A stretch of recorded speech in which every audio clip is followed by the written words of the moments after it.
नमस्कार प्यारे विद्यार्थियों, आज हम बात करेंगे बोर्ड का कक्षा 10वीं अर्धवार्षिक परीक्षा विषय हिंदी का संपूर्ण हल। जी हाँ दोस्तों, आपने सही सुना। राजस्थान बोर्ड का कक्षा 10वीं अर्धवार्षिक परीक्षा हिंदी का पूरा संपूर्ण उत्तर। इस वीडियो के माध्यम से हम आपको पूरे के पूरे आंसर के बारे में बात करेंगे। आपको समय दिया जाएगा 3 घंटे 15 मिनट और पूर्णांक रहेंगे आपके 70। दोस्तों पूरा का पूरा रियल पेपर के बारे में हम बात करेंगे। तो चलिए वीडियो स्टार्ट करते हैं। अगर चैनल पर नए हो तो चैनल को फटाफट सब्सक्राइब करके बेल आइकन का बटन जरूर प्रेस कर लीजिए। जैसे ही मैं कोई नया वीडियो अपलोड करूं तो आपको नोटिफिकेशन सबसे पहले प्राप्त हो। तो चलिए वीडियो स्टार्ट करते हैं। हमारा पहला प्रश्न है खंड ए का। निम्नलिखित अपठित गद्यांश को पढ़कर पूछे गए प्रश्नों के उत्तर लिखिए। यह अपठित गद्यांश है, इसको आप पूरा का पूरा यहाँ तक पढ़ लेंगे आसानी से। इसके आंसर के बारे में हम बात करेंगे। तो इसका आंसर है दोस्तों, आंसर के बारे में हम बात करेंगे। पहला क्वेश्चन है गद्यांश का उपयुक्त शीर्षक लिखिए। गद्यांश का उपयुक्त शीर्षक क्या होगा दोस्तों? तो गद्यांश का उपयुक्त शीर्षक होगा कर्तव्य पालन और सत्यता से घनिष्ठ संबंध। यह दोस्तों इसका आंसर सही क्या होगा? कर्तव्य पालन और सत्यता में बड़ा घनिष्ठ संबंध है। इसी तरह हमारा दूसरा क्वेश्चन रहेगा संसार में मनुष्य को सफलता दिलाने वाली वस्तु क्या है? संसार में मनुष्य को सफलता दिलाने वाली वस्तु क्या है? तो आप यहाँ से नोट करिएगा, जो मनुष्य अपना कर्तव्य का पालन करता है, वो अपने कामों वचनों का सत्यता बर्ताव करता है, उसी को सफलता मिलती है। ऐसे लिख सकते हैं। अब फिर ऐसे लिख सकते हैं सत्यता की एक ऐसी वस्तु है जिससे इस संसार में मनुष्य अपने कार्यों में सफलता प्राप्त पा सकता है। तो इसका सही आंसर होगा सत्यता एक ऐसी वस्तु है। सत्यता होगा इसका सही आंसर। इसी तरह हमारा दूसरा प्रश्न है झूठ की उत्पत्ति किन दुर्गुणों से होती है? तो इसका सही आंसर यहाँ से हो जाएगा दोस्तों, झूठ की उत्पत्ति पाप, कुटिलता और कायरता के कारण होती है। इसी तरह हमारा अगला क्वेश्चन है लोग झूठ बोलने के लिए किस बहाने का उपयोग करते हैं? बहुत से लोग नीति और आवश्यकता के बहाने झूठ की बातें करते हैं। यह रहा दोस्तों प्रश्न क्रमांक 1 का आंसर, जो कि आपके स्क्रीन पर शो हो रहा है। इसी तरह हमारा प्रश्न क्रमांक 2 है, जो कि आपके स्क्रीन पर शो हो रहा है। निम्नलिखित अपठित गद्यांश काव्यांश को पढ़कर प्रश्नों के उत्तर लिखिए। तो ये रहा यहाँ से पद्यांश यहाँ तक पूरा का पूरा। और इसका सही आंसर की बात करेंगे तो हमारा कभी मृत्यु से भयभीत क्यों नहीं है। ये रहा हमारा पहला प्रश्न, दूसरा प्रश्न। ये रहा पहला प्रश्न दोस्तों, कभी हार के सामने सिर क्यों नहीं झुकाना चाहता है? तो इसका सही आंसर दोस्तों यहाँ से हो जाएगा हार कर क्यों शीश अपना मैं झुका दूं, मैं सफलता का अटल विश्वास हूं। यह रहा पहले का आंसर। इसी तरह दूसरे क्वेश्चन की बात करते हैं तो कभी मृत्यु से भयभीत क्यों नहीं है? कभी मृत्यु से भयभीत क्यों नहीं है? तो दूसरे के आंसर आप देख सकते हैं, कभी मृत्यु से भयभीत क्यों नहीं है? तो झूठ का द्वार मेरे क्या करेगा, सत्य का हान जिंदा है। तो ये रहा दूसरे का आंसर। इसी तरह सिर शब्द का समानार्थी प्रयुक्त कीजिए। सत्य का हान कभी अपने सत्य का हान कभी का से क्या है? तो मृत्यु आकर क्या करेगा, सांस अभी सामने तक झिंझा है। इसका आंसर नहीं पता है दोस्तों। अगर आपको पता हो तो कमेंट बॉक्स में कमेंट कीजिए, इसको आंसर को मैं पिन कर दूंगा। क्वेश्चन नंबर 3 है निम्नलिखित में से किसी एक विषय पर निबंध अपने शब्दों में लिखिए। शिक्षा में खेलकूद का महत्व, इसमें टॉपिक दिया गया है, इन टॉपिकों पर आप लिख सकते हैं।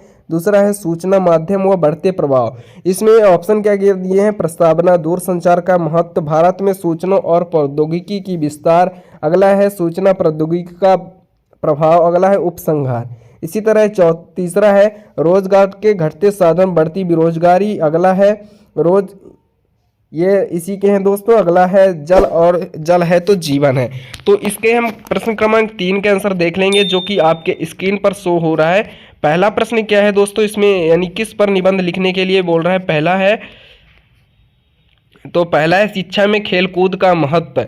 तो हम देख लेंगे दोस्तों खेल कूदों का महत्व, खेलों का महत्व, जो कि आपके स्क्रीन पर सो रहा है। टॉपिक दिए गए हैं, आप यहाँ पास टॉपिक लिख लेंगे, प्रस्तावना वगैरह लिख लेंगे। आप इसको यहाँ से यहाँ तक लिख लीजिए। पशु और मनुष्य एक साथ विभिन्न खेलों में भाग लेते हैं। पोलो, घुड़सवारी व अन्य सहित खेल प्रतियोगिताएं होती है। अंतर यह है कि खेल और खेल के दैनिक जीवन अति महत्वपूर्ण है। अगला है खेल और हंसी हमारे मन के शरीर के जुड़े हुए हैं, क्योंकि खेल हम पर समय अनुकूल करता है। काम और खेल को स्वस्थ संतुलन बनाए रखने के लिए खेल कूद के कमी कम बेझिल हो जाएगा। अगला है हमारे दैनिक जीवन और दिनचर्या से भरपूर मात्रा में शारीरिक गतिविधि खेल कूद शामिल होने चाहिए। हमें अधिक भोजन नहीं करना चाहिए या भूखा नहीं रहना चाहिए, क्योंकि अध्ययन मन में के लिए भोजन और व्यायाम शरीर के लिए जरूरी है। शरीर के लिए भोजन है। बार बार गेम खेलने से हमें अच्छे स्वास्थ्य से रहने की मदद मिलती है। वे हमें ऊर्जावान, सतर्क, केंद्रित, जीवंत और साहसी बनाए रखते हैं। अगला है खेल टीम वर्क। अच्छी खेल भावना शांति की भावना को बढ़ावा देते हैं। खिलाड़ी को जीत या हार का कोई फर्क नहीं पड़ता। यह रहा दोस्तों पूरा का पूरा निबंध जो कि आपके स्क्रीन पर शो हो रहा है। इसके पीडीएफ के लिए हमारे टेलीग्राम या व्हाट्सएप ग्रुप पर आप जाकर ज्वाइन कर सकते हैं, या हमारे टेलीग्राम को टेलीग्राम ऐप पर जाकर सर्च करिए AK4 एकेडमी। आप जाकर वहाँ ज्वाइन कर लेंगे। आपको हम पूरे के पूरे आंसर प्रोवाइड करा देंगे पीडीएफ में। अगला प्रश्न है प्रश्न क्रमांक 4। जी हाँ दोस्तों, अगला प्रश्न है प्रश्न क्रमांक 4। स्वयं को ये स्कूल का नाम दिया है चेतक सर्जिकल उदयपुर। विद्यार्थी प्रधानाचार्य को शुक्ल मुक्ति प्रार्थना पत्र लिखना है। तो प्रश्न क्रमांक 4 का आंसर जो कि आपके स्क्रीन पर शो हो रहा है, शुक्ल मुक्ति का प्रार्थना पत्र यह है दोस्तों। आप यहाँ पास स्कूल का नाम लिख देंगे, वो दिया हुआ है सेवा में प्रधानाचार्य आनंद पब्लिक स्कूल दिल्ली। इसे विषय रहेगा शाला मुक्ति शुक्ल मुक्ति प्रधानाचार्य पत्र, और इसका पूरा डिटेल इस तरह लिखना है, आपको पूरे के पूरे नंबर मिल जाएंगे। सविनय निवेदन है कि मैं आनंद पब्लिक स्कूल में कक्षा 9 का विद्यार्थी हूँ। मेरे पिताजी एक गरीब किसान हैं। किसी प्रकार की वो पढ़ाई का व्यय और घर का पालन पोषण कर पा रहे हैं, परंतु कुछ दिनों पहले उन्हें बीमारियों से ग्रसित हो गया, जिस वजह से अब कोई भी कार्य करने में सक्षम नहीं है। अब वह मेरे स्कूल की शुल्क देने में असमर्थ हैं।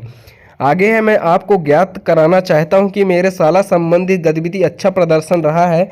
मेरे कक्षा में हमेशा प्रथम द्वितीय स्थान में रहता हूं। आपसे विनम्र निवेदन है कि आप मेरी शुल्क को पूर्णतः माफ़ कर दें, जिससे मैं अपनी पढ़ाई आगे जारी कर सकूं। आपको भरोसा दिलाता हूं कि शाला का सर्वश्रेष्ठ प्रदर्शन देता रहूंगा, शाला का नाम गौरवान्वित करूंगा और कृपया मदद करने के सदैव आभारी रहूंगा। इसी तरह हमारा नेक्स्ट क्वेश्चन है।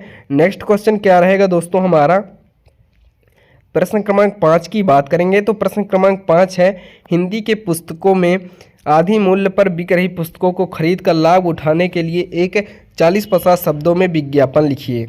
तो यह रहा विज्ञापन की परिभाषा, यह रहा पूरा का पूरा, इसको विज्ञापन लिख लेंगे। अब अगले प्रश्न की बात करेंगे। तो अगला प्रश्न है हमारा क्वेश्चन नंबर 6। यह सप्रसंग उत्तर लिखिए। इसका आंसर हम नहीं अगले वीडियो में प्रोवाइड कराएंगे। क्वेश्चन नंबर 7 का भी अगले वीडियो में हम आंसर प्रोवाइड कराएंगे। क्वेश्चन नंबर 8 की बात करते हैं। तो खंड दा है। प्रश्न क्रमांक 8 से 23 तक प्रत्येक प्रश्न के अंक समान है। 8वां नंबर है, पुस्तक शब्द किस संख्या का उदाहरण है। तो पुस्तक शब्द व्यक्तिवाचक, भाववाचक, समूहवाचक या जातिवाचक। तो इसका सही आंसर हो जाएगा समूहवाचक। इसी तरह निम्न में से कौन सा प्रश्नवाचक सर्वमान्य है। तो इसका सही आंसर हो जाएगा कोई। अगला क्वेश्चन है दोस्तों हमारा, साना साना हाथ जोड़ी ... पाठ में किस शहर के सौंदर्य का वर्णन किया गया है। तो इसमें ऑप्शन है अगरतला, गंगटोक, गुवाहाटी, मंगलेश्वर। तो इसका सही आंसर हो जाएगा गंगटोक।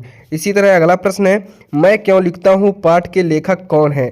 तो इसका सही आंसर क्या हो जाएगा दोस्तों, अज्ञेय, कमलेश्वर, शिव प्रजन सहाय, शिव प्रसाद मिश्र। तो इसका सही आंसर हो जाएगा शिव पूजन सहाय।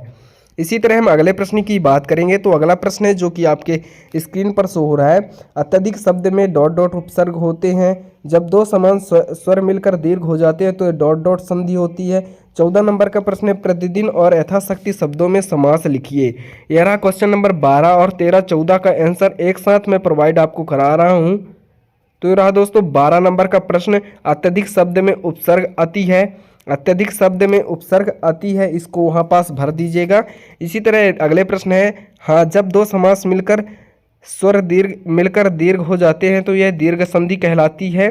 अगला प्रश्न है हमारा, प्रतिदिन और यथाशक्ति दोनों शब्द अव्ययीभाव समास हैं। प्रतिदिन और यथाशक्ति दोनों अव्ययीभाव समास हैं।